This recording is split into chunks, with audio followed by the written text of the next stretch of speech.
What's up, Eagle Valley, and welcome back to another year of EVTV. I'm your anchor, Nate Malloy. And I'm your co-anchor, Bernie McManus. Though we've been in Access for 2 weeks, some students still have many questions about it. We sent out our reporters to go answer your questions. I think Access Hour is a good concept, but is not fully utilized to its potential. I think it's going to be useful when assignments are necessary and they become problematic, especially when you start stockpiling them up. I think Access Hour is pretty stupid. We don't even do homework. We just mess around. So I just say we go straight to the 7 classes. I think it's pretty cool. Instead of a study hall, it's like 30 minutes. You can do you can go see a trainer, you can do your homework. This year at Eagle Valley High School, we didn't just get this great new school, we also got some additions to our schedule. We went backwards from the 8th period schedule to a 7th period schedule, plus a brand new Access Hour. On why Access Hour was created, we go to Mr. Brown.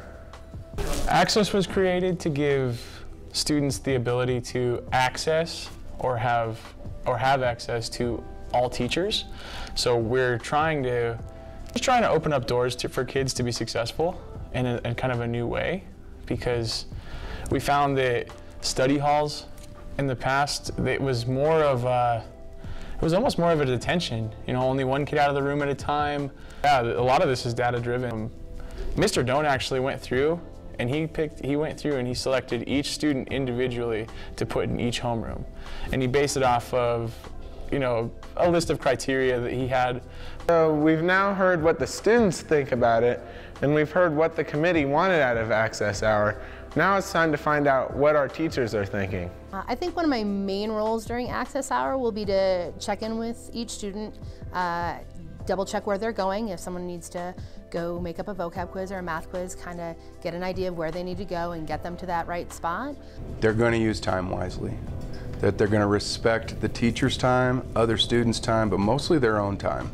That while you're at school, it's time to get it done. Well, like all other teachers, I'm just learning what, about my kids in Access period. How I envision Access is a big family. I'm the single dad at school with 18 kids, and I got to make sure they don't get left behind. Yeah, but it mainly goes back to the relationship part. It's just fun. That's like the most fun thing about being a teacher, is just building those relationships. Happy accessing, folks. Back to you in the studio. Coming back to school can be rough, but one thing that can help make it better is music. We had our reporters find out how music can help change and affect your mood.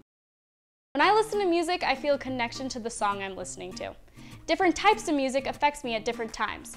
For example, when I'm sad or bummed out, I'm gonna listen to the Beatles because they're always gonna make me happy. And when I just want to jam out and listen to some fun music, I'm gonna listen to Led Zeppelin. And when I want to listen to something unique, cool, and different, I'm gonna listen to Bob Dylan.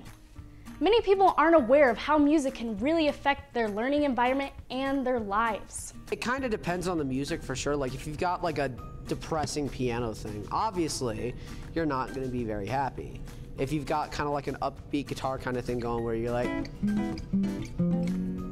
you got that kind of cool chords going on, then that kind of keeps you interested, and it makes you happy.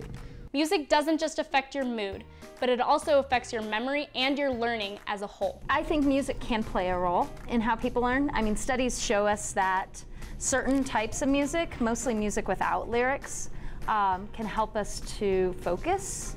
But also, some people are very much audio learners, so they're going to remember music based on maybe certain special times in their life. That's why people will have a song for a couple. That's their song because it brings back certain emotions. And music can help you memorize new material so it's freshly in your brain. All, for the most part, recite your alphabet, right? When you first learned your alphabet, you learned it in the form of a song.